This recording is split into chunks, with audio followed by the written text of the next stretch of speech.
Então, quando você tem um aumento no tamanho da próstata, você começa a ter problemas de micção, você começa a ter dificuldade para urinar, o fluxo já não é tão intenso, às vezes tem que fazer força para urinar, às vezes começa a pingar na cueca, você tem uma pequena incontinência e geralmente a preocupação é muito grande, que a pessoa quando vê isso, o paciente quando vê isso, ele fala assim, nossa, será que eu estou com câncer de próstata? O principal sintoma de câncer de próstata, existem vários alimentos que são úteis no tratamento da próstata.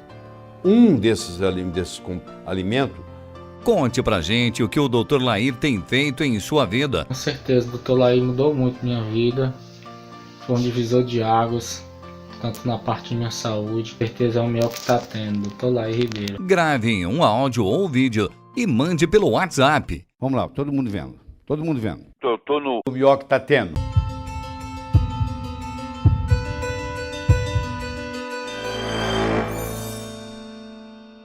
Olá, tudo bem? Hoje eu estou aqui para discutir com você sobre a próstata. A próstata é uma glândula, por dentro dela passa a uretra. A próstata normal, no jovem, ela tem mais ou menos em torno de 20 gramas. Mas um dos problemas que o homem enfrenta é a chamada hiperplasia prostática benigna, que essa próstata começa a aumentar de tamanho. E como a hiperplasia prostática benigna, que é chamada de HPB, hiperplasia prostática benigna, a uretra está passando no meio da próstata e a hiperplasia ocorre de dentro para fora. Então, quando você tem um aumento no tamanho da próstata, você começa a ter problemas de micção, você começa a ter dificuldade para urinar, o fluxo já não é tão intenso, às vezes tem que fazer força para urinar, às vezes começa a pingar na cueca, você tem uma pequena incontinência e geralmente a preocupação é muito grande, que a pessoa quando vê isso, o paciente quando vê isso, ele fala assim, nossa, será que eu estou com câncer de próstata? Vai com calma. Por quê? Porque se tem muita sintomatologia, geralmente não é câncer. Porque você quer saber qual o principal sintoma do câncer de próstata? Você acha que seria interessante você ficar sabendo qual o principal sintoma de câncer de próstata? Pois é, eu vou dizer para você. O principal sintoma de câncer de próstata é não ter sintoma. É silencioso. Por que o câncer de próstata não dá sintoma? Quando você descobre, você já tem. Porque ele ocorre na periferia da próstata e a uretra está passando lá dentro. Então, quando você tem toda essa sintomatologia de micção, de urinar, provavelmente a chance é enorme de não ter nada a ver com câncer. Tem uma segunda coisa para lhe dizer. O grande filósofo Tim Maia tinha uma frase que ele dizia assim, ó, uma coisa é uma coisa, outra coisa é outra coisa. Aqui se aplica muito bem a filosofia do Tim Maia. Hiperplasia prostática benigna é uma coisa, câncer de próstata é outra coisa. Um não vira o outro. Ah, te trouxe bastante tranquilidade, hein? Você estava preocupado porque aquele aumento da próstata pode virar câncer? Não, não tem jeito de virar câncer. São duas doenças distintas. A hiperplasia prostática benigna ocorrendo do centro para a periferia e o câncer ocorrendo da periferia para o centro.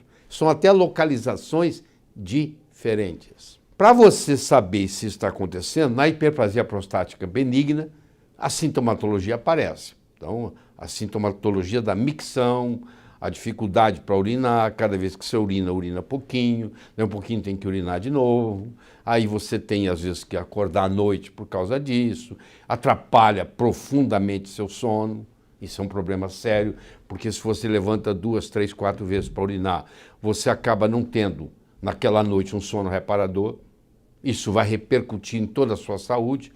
A hiperplasia prostática benigna, ela chama benigna porque ela é benigna, do ponto de vista de próstata.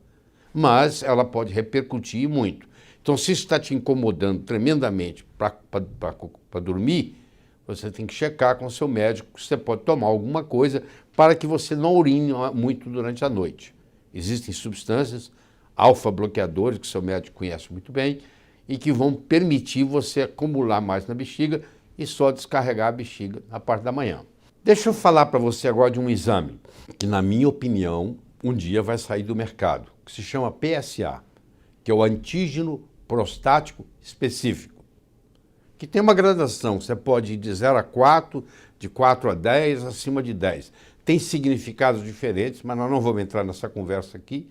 Eu só gostaria de dizer para você que existem vários fatores que aumentam o PSA. Por exemplo, se você cavalgar, fizer equitação, se você teve relação sexual, se você andou de bicicleta, se você fez uma ginástica intensa, se você correu uma maratona, tudo isso contribui para aumentar o PSA. Então, o PSA, ele tanto aumenta no caso da hiperplasia prostática benigna, quanto ele aumenta no caso do câncer. Então, geralmente, tem uma dificuldade, aumentado, será que é câncer, será que não é? E a pessoa fica apavorada e começa a fazer biópsias. Eu quero que você entenda o que é a biópsia. A biópsia é o seguinte, vai fazer mais ou menos uns 18 furinhos na cápsula da sua próstata e vai ver se ali tem alguma coisa. Eu quero fazer uma analogia aqui para você. Você imagine que eu tenho um lago e que eu crio carpas nesse lago. E você vai me visitar e eu vou mostrar para você que eu crio carpas, porque a água está escura. Eu jogo uma rede e quando eu puxo a rede não tem carpa nenhuma na rede. Significa que não tem carpa no lago? Não, não significa nada, porque o peixe não foi pego na rede, não estava naquele lugar. A mesma coisa acontece com a biópsia de próstata, porque quando você faz uma biópsia de mama, o problema da mama tem um nódulo. Você vai pela ultrassonografia e faz a biópsia no nódulo. Só que a próstata não tem nódulo. Então eu não tenho um parâmetro para dizer aqui que eu vou biopsiar. Eu vou fazer 18 biópsias, tem suas complicações. Procure no Dr. Google, você vai ver, tem gente que fica internado por um mês depois de uma biópsia de próstata, tá? Porque às vezes pode sangrar. E quando vem negativo, não é garantido também que não tenha nada. Porque você jogou a rede, não pegou peixe, não significa que o lago não tenha peixe. Simplesmente o peixe não caiu na rede. Você fez a biópsia, mas se você está fazendo a biópsia de um lado e o câncer está do outro lado, você não vai pegar. Então você tem que levar isso em consideração na hora que você vai decidir se você quer ou não fazer a biópsia. E o problema maior do câncer de próstata, que a preocupação maior é a metástase, é espalhar.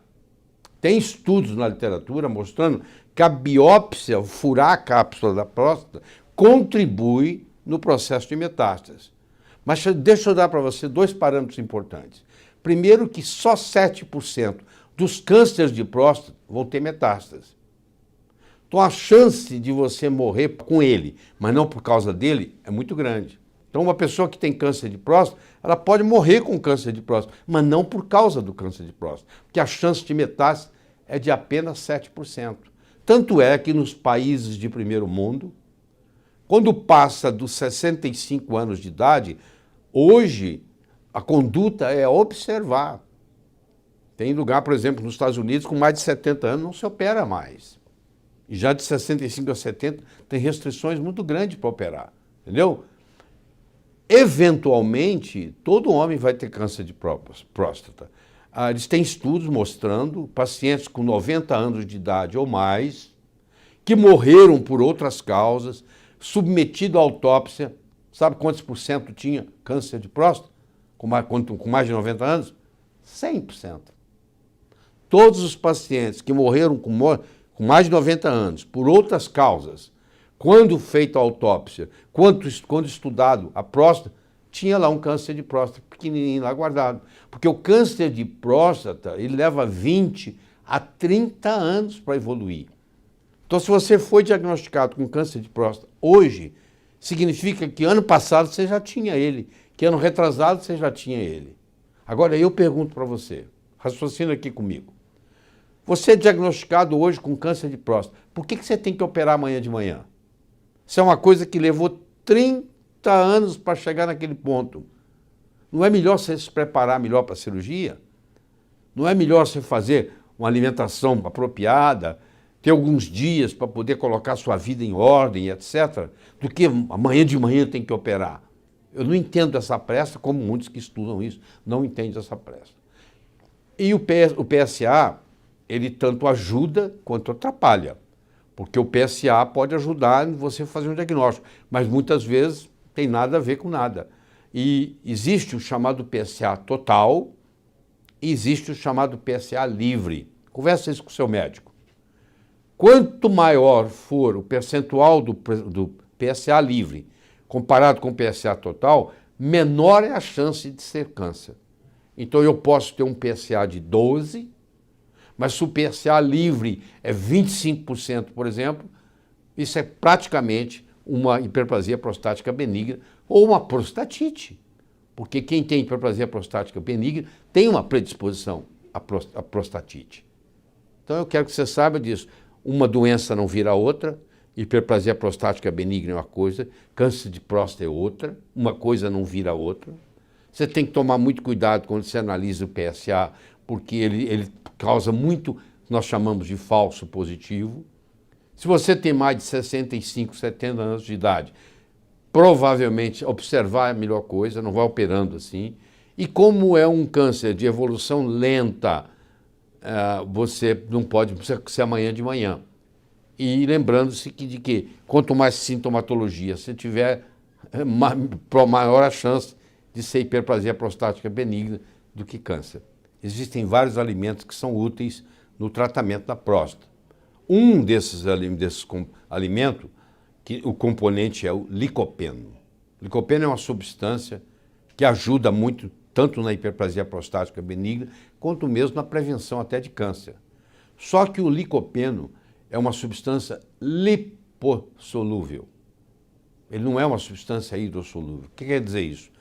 Não adianta eu tomar suco de tomate, porque o suco de tomate está na água, é hidrossolúvel, não vai facilitar a absorção do licopeno. Agora, se eu como o tomate cozido da pizza, esse tem licopeno. Então, só o fato de ter licopeno não é suficiente. Eu tenho que ter um licopeno que seja biodisponível, ou seja, ele tem que estar cozido. Então, o melhor jeito de você absorver um licopeno é quando você cozinha ele e você toma ele junto com a refeição.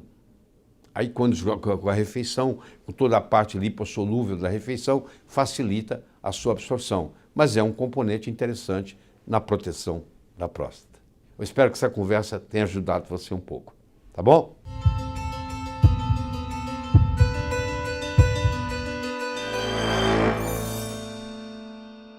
Qual a nota que você dá de 1 a 10?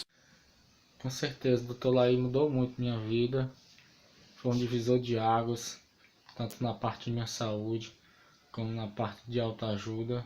Só tenho a agradecer a ele e dizer que ele é enviado por Deus, que eu para ajudar mesmo a humanidade, que ele continue sempre assim, porque cada vez ele vai receber mais recompensa por tudo que ele faz pra gente. Obrigado, Dr. Laí, por existir. Com certeza é o melhor que tá tendo, Dr. Laí Ribeiro. Eu espero que você ajude a divulgar isso aí.